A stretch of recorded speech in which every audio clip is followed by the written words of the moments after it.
ये पता चल रहा है स्टेट डिपार्टमेंट की प्रेस रिलीज के जरिए कि सेक्रेटरी बाइडेन और डिफेंस सेक्रेटरी लॉयड ऑस्टिन जो है वो इंडिया आ रहे हैं फॉर 2+2 मिनिस्ट्रियल डायलॉग।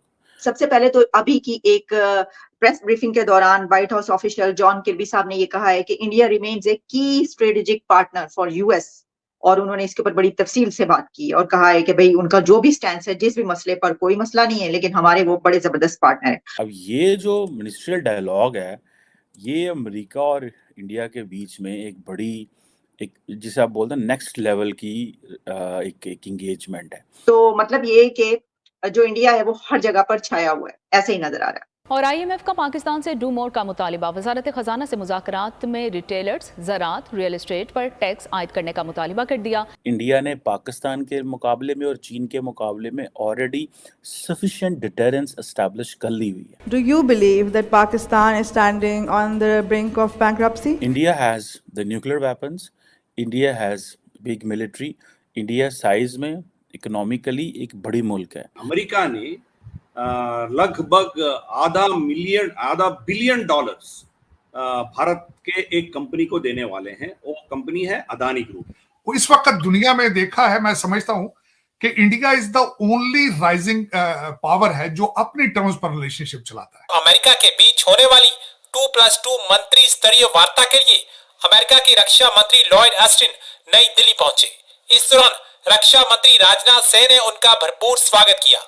भारत पहुंचने पर उनके सम्मान में गार्ड ऑफ ऑनर भी दिया गया। बता दें कि 9-10 नवंबर को होने वाली 5वीं भारत अमेरिका 2+2 मंत्री स्तरीय वार्ता में भाग लेंगे।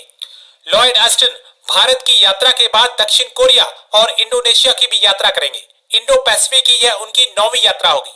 अपनी यात्रा के संबंध में उन्होंने सोशल मीडिया में एक पोस्ट में लिखा, इंडो पैसिफिक की यह मेरी 9वीं यात्रा तब हो रही है जब अमेरिका अपने सहयोगियों और साझेदारों के साथ स्वतंत्र और खुले इंडो पैसिफिक के साझा दृष्टिकोण की दिशा में ऐतिहासिक प्रगति कर रहा है। इसके अलावा अमेरिकी विदेश मंत्री एंटनी ब्लिंकन भी 10 नवंबर को राष्ट्रीय राजधानी में होने वाली 5वीं भारत अमेरिका 2+2 मंत्री स्तरीय वार्ता में भाग लेने के लिए शुक्रवार को नई दिल्ली पहुंचेंगे। पाकिस्तान, भारत और अमेरिका के बीच 5वीं मंत्री स्तरीय बैठक को देख हैरान परेशान दिखाई दे रहा है। अभी ये पता चल रहा है स्टेट डिपार्टमेंट की प्रेस रिलीज के जरिए कि सेक्रेटरी बाइडेन और डिफेंस सेक्रेटरी लॉयड ऑस्टिन जो है वो इंडिया आ रहे हैं फॉर 2+2 मिनिस्ट्रियल डायलॉग। अब ये जो मिनिस्ट्रियल डायलॉग है ये अमेरिका और इंडिया के बीच में एक बड़ी एक जिसे आप बोलते हैं नेक्स्ट लेवल की एक एंगेजमेंट है। मींस कि फॉरेन पॉलिसी एंड डिफेंस के एरियाज़ में जो है वो डिस्कशंस होंगी। लेकिन अहम चीज़ इसमें यह है कि जो एरिया इम्पॉर्टेंट है फॉर अमेरिका वो है इंडो पैसिफिक। सो इंडिया को अगर मेजर पार्टनर अमेरिका समझता है तो वो that is for India and countering China. ये बड़े मेजर थीम्स हैं, मेरा ख्याल है सबको इसकी समझ है। और एक ग्लोबल पार्टनरशिप है इंडो पैसिफिक कोऑपरेशन के हवाले से।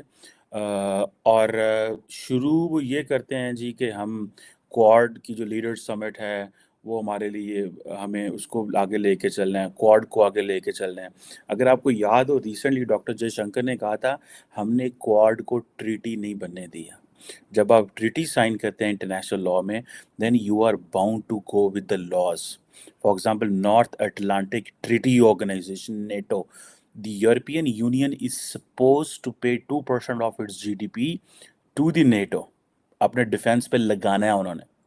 इसीलिए डोनाल्ड ट्रंप आके कहते थे यूरोप में कि आप अपने पैसे देते नहीं, हमें आपके पैसे देने पड़ते हैं all that. So doctor Jaishankar कह रहे हैं कि हमने क्वाड के साथ ट्रीटी नहीं की। क्वेश्चन ये इमर्ज होता है कि जितना लेवल ऑफ इनसिक्योरिटी यूरोप में है क्या उतना लेवल ऑफ इनसिक्योरिटी इंडिया में आ सकता है that it needs to go for the American partnership और ट्रीटी विद द यूएस? नहीं। उसकी वजह ये है कि India has the nuclear weapons, India has big military, India size में इकोनॉमिकली एक बड़ी मुल्क है। तो उनको जिस तरह यूरोप को छोटे छोटे मुल्क हैं तो उनको एक कॉन्टीन्यूसली सिक्योरिटी अम्ब्रेला चाहिए होती है, जो कि मेरा ख्याल है इंडिया को वो सिक्योरिटी अम्ब्रेला नहीं चाहिए। इंडिया ने पाकिस्तान के मुकाबले में और चीन के मुकाबले में ऑलरेडी सफिशिएंट डिटरेंस एस्टैब्लिश कर ली हुई है। और वो जो डिटरेंस है वो that keeps India's options open, that keeps India's foreign policy choices open, और वो एक ऑटोनमस रोल प्ले करता है। सो ऑटोनमी, जैसे एक लफ्ज़ हम बोलते हैं strategic autonomy, so India goes for a strategic autonomy because उन्होंने they have already done work on this. So पहली बात तो यह है कि क्वाड को इंडिया ने इस्तेमाल कर लिया लेकिन रिजेक्ट भी कर दिया कि हम कोई ट्रीटी नहीं करेंगे, ठीक है जी। और अब इसमें अमेरिकन्स ने कैसे इंडिया को इंगेज करना है, वो कहते हैं जी हम क्वाड के वर्किंग ग्रुप बनाएंगे जिसमें क्लाइमेट चेंज है, इंफ्रास्ट्रक्चर है, स्पेस है, साइबर सिक्योरिटी है, इमर्जिंग टेक्नोलॉजीज़ हैं, और खित्ते को हम कैसे बेनिफिट दे सकते हैं। मैंने आपको पहले कहा था कि with Americans having 2+2 with India, they are technically giving a go ahead to India in the region. सबसे पहले तो अभी की एक प्रेस ब्रीफिंग के दौरान व्हाइट हाउस ऑफिशियल जॉन किर्बी साहब ने ये कहा है कि इंडिया रिमेन्स ए की स्ट्रेटेजिक पार्टनर फॉर यूएस, और उन्होंने इसके ऊपर बड़ी तफसील से बात की और कहा है कि भाई उनका जो भी स्टैंड है, जिस भी मसले पर कोई मसला नहीं है, लेकिन हमारे वो बड़े जबरदस्त पार्टनर है। फरमाइएगा कि ये कहना अमेरिका की तरफ से कि की स्ट्रेटेजिक पार्टनर है और बड़ी तफसीली इसके ऊपर गुफ्तगू फरमाई उन्होंने, तो मतलब ये कि जो इंडिया है वो हर जगह पर छाया हुआ है, ऐसे ही नजर आ रहा है। देखिए, इस वक्त जो किर्बी साहब ने जो प्रेस कॉन्फ्रेंस में इंडिया को कहा कि वो हमारा स्ट्रेटेजिक पार्टनर रहेगा, ये उनकी मजबूरी है ये कहना। उसकी वजह ये है कि एक तो 5th लार्जेस्ट इकोनॉमी दुनिया की, नंबर 2 ये कि जो भारतीय डायस्पोरा है, जो उनका इन्फ्लुएंस है इस वक्त वॉशिंगटन डीसी में, वो या अगर ज्यादा नहीं है इजराइल से तो उससे कम भी नहीं, मैं इसको इस तरह कहूंगा। तो इस वक्त अमेरिकन की मजबूरी है कि वो भारत के साथ चलें, चाहे जैसे भी चले। मैं यहाँ पे ये मजबूरी का लफ्ज इसलिए इस्तेमाल कर रहा हूं, आपको शायद याद होगा आज से कुछ अर्सा पहले इन्होंने उनको यूनाइटेड नेशन प्लस की मेंबरशिप ऑफर की थी, which India turn it down, लेकिन उससे रिलेशनशिप उनके खराब नहीं हुए थे।